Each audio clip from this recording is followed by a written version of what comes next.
Starting a new RPG can be really tricky. You have to think about what game you want to spend the next 100 hours of your life on that will completely surround you and create new memories and emotional attachment. So with that said, here are 10 RPGs on my backlog list that I want to play next.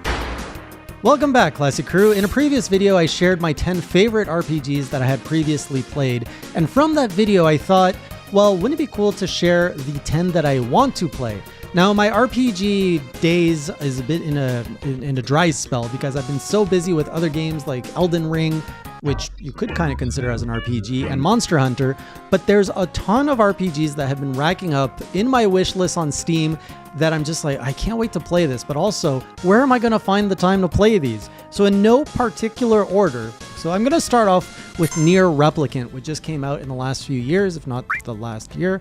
Nier Replicant is simply here because of my love of Nier Automata. You can see how much I love it in my... Actually, I made a full review on my main Hey Jay channel calling this game a masterpiece. So the fact that Nier Replicant is in the same universe by the same creators, same themes and everything, leads me to believe it's going to be as great. Now, I haven't heard the reception being as good in Nier Replicant than in Nier Automata, so I'm not sure if it lives up to that hype, but either way, I'm down to play it. I haven't even really seen much of the trailers or followed much of the game's release.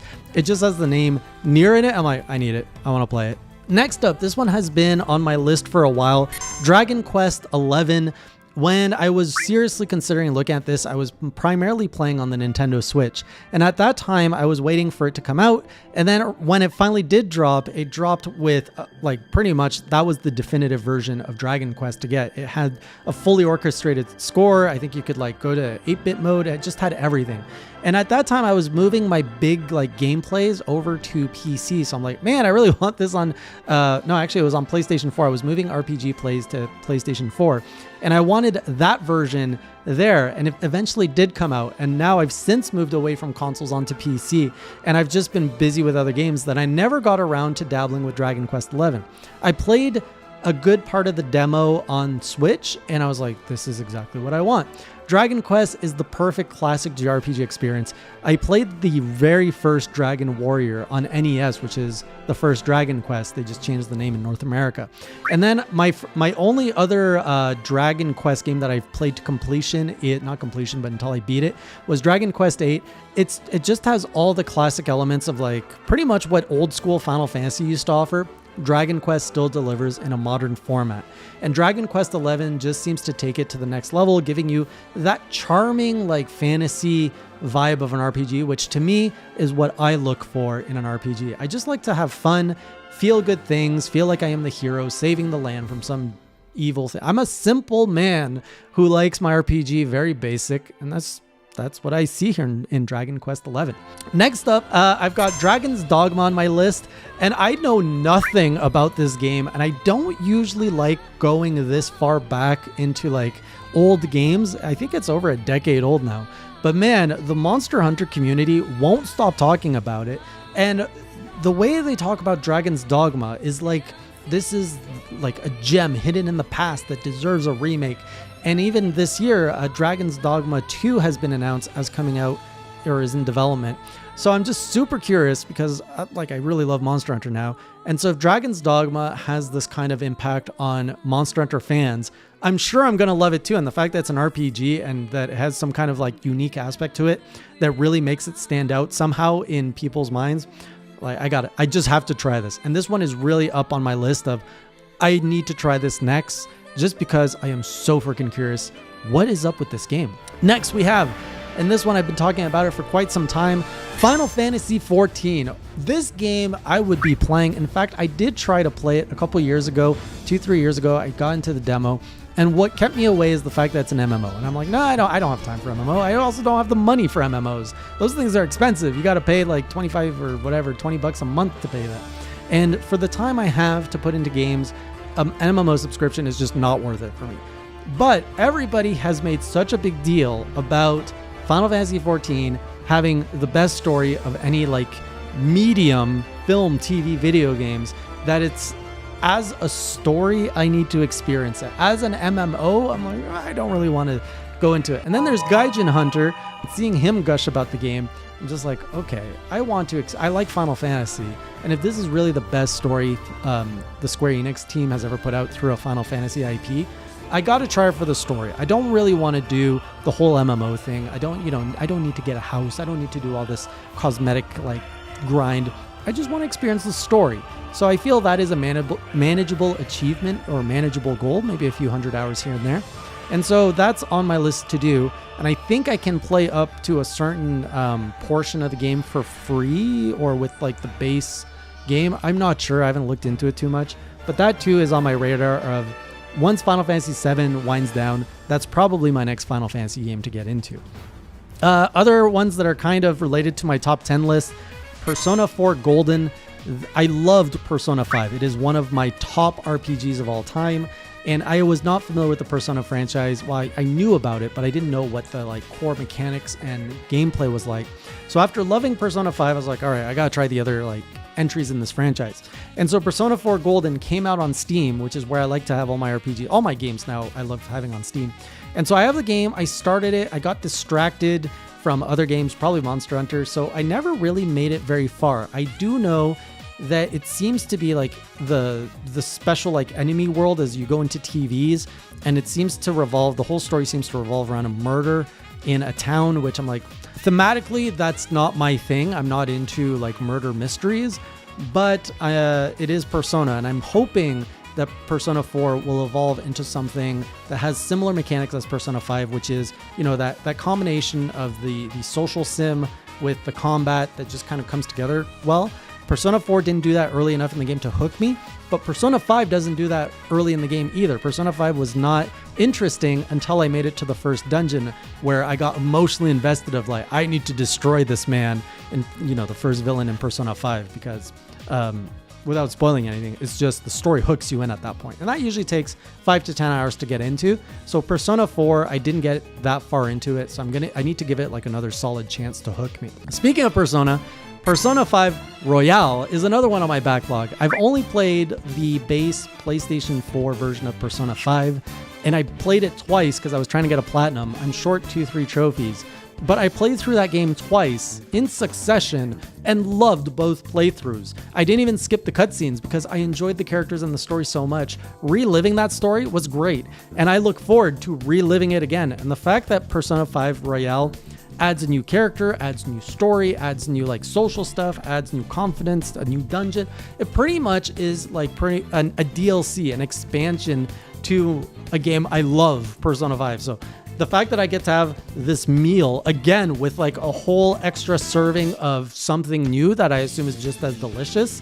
Oh, give me that Persona 5. I can't wait to do that. But it's hard to justify playing that game a third time when I have all these other amazing games on my list. Next up, Xenoblade. I'm gonna say all three. I'm gonna cheat and put all of three of these into one category. Xenoblade 2, and Xenoblade 3 have so much hype around them.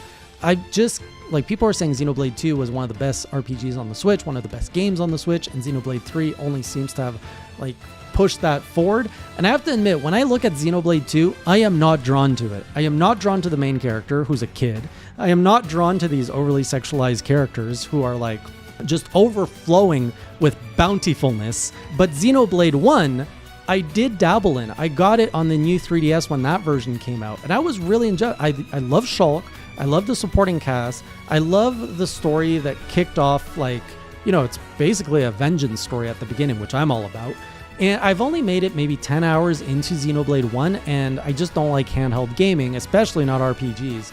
So I stopped when I made it to some zone. I'm like in a big open zone. But the characters and the story of Xenoblade 1 is what's pulling me in. The combat, not so much, but that's a world I want to play in, and it's a story I want to experience. So Xenoblade, I want to go back. I love that it got remastered on Switch. That's exactly what I was waiting for, and so I need to get into that. Xenoblade 2, I'm going to give it a chance, but it sounds like Xenoblade 3 is potentially better. So I think I would love 1. Sounds like 3 is going to be a good second contender, and I'm going to say 2 might be my least favorite of the 2. That's my expectation, knowing nothing. And now for my final 3, and these have been on my wish list, my actual Steam wish list, and 1 I bought recently because it was on sale. 13 Sentinels, which is not on my Steam wish list, and that's why I'm not playing it, because it is exclusive to the PlayStation and recently to the Nintendo Switch. It's only been on consoles. I'm waiting for it to come on Steam, and I have to say 13 Sentinels, the only reason I'm considering this is because of the wild reviews people are talking about. Some people that don't easily give like 10 out of 10 scores are giving this game 10 out of 10. And when I look at it, when I look at the trailer, it's not a crazy looking game. Like, it doesn't look that great. It's very like simple visuals. It's got this anime-like look. It's got mechs, which I like, so, and it's futuristic, which I tend to like either like fantasy or futuristic. Those are kind of the two worlds I like. The gameplay, like the actual combat of 13 Sentinels, I don't understand when I look at the trailer. It's overwhelming and it does not look appealing. But the fact that it's gotten so much praise, I feel this is one of those hidden gems similar to Nier Automata, which I had only played because it got so much praise, and then I got sucked into it, and I call it a masterpiece. So I suspect 13 Sentinels might be the next masterpiece I will be discovering. Next up, I've got Tales of Arise. This has been on my wish list. I've never played a Tales game before. I've heard of the franchise. I know that this IP has been around for like decades, and this specific game looks super sexy. Like, the characters look amazing, the world, the art, everything. Like, it just looks spectacular. It looks like it has that fantasy flavor that I like. It pretty much looks like what Final Fantasy could have been if they didn't try to lean into the hyper realistic, like moody direction that they went in after 10, which I think is where they went. So Tales of Arise looks like a top-notch. It also got very well received, and so this is another game that I know, and I've heard of the Tales franchise just being so amazing. So this is where I want to make my entry point into the Tales IP and just see what this IP is all about, and also just freaking get all that eye candy of graphics that is just, it just looks so clean, so sharp, so good. And then finally, last but not least, and especially this isn't my number one, it is one that was on my wish list that I recently bought. This is Code Vein. And this one, I was surprised as I looked into it a little bit more for this video, because again, this one drew me because of the aesthetic. That's mostly what pulls me into an RPG at first, is the aesthetic. But looking into it, I learned that this one's called like a Soulsborne light type of game. It's more action RPG than whatever the other RPGs are labeled at. So I'm even more curious about this one, given my experience with the Soulsborne, given that apparently similar staff that worked on the Souls games have worked on Code Vein as well. And this one looks like it's rated M, so it's a more mature theme. So definitely not my happy-go-lucky world type of RPG, but I'm super curious to see what it's like, because if it's got a little bit of the Soulsborne kind of gameplay reward, but more with a richer, better fleshed out story and actually like voice characters and all that. It's just such an interesting dynamic of flavors that I really want to try that. And like I said, I bought it, so it's on my backlog. And so that's my list of 10 RPGs I'm looking forward to that are currently out. This does not really look at the games that are coming out next year or beyond. Please let me know, what are your top 5 or your top 10, however many you have. What's in your backlog? What do you want to play that's an RPG? Or what's an RPG that you've heard of that you just want to try out for yourself? And otherwise, if you haven't had the chance yet to see my top 10 RPGs of all times, be sure to check out that video here, and I will see you on the next one. Until then, keep it classy.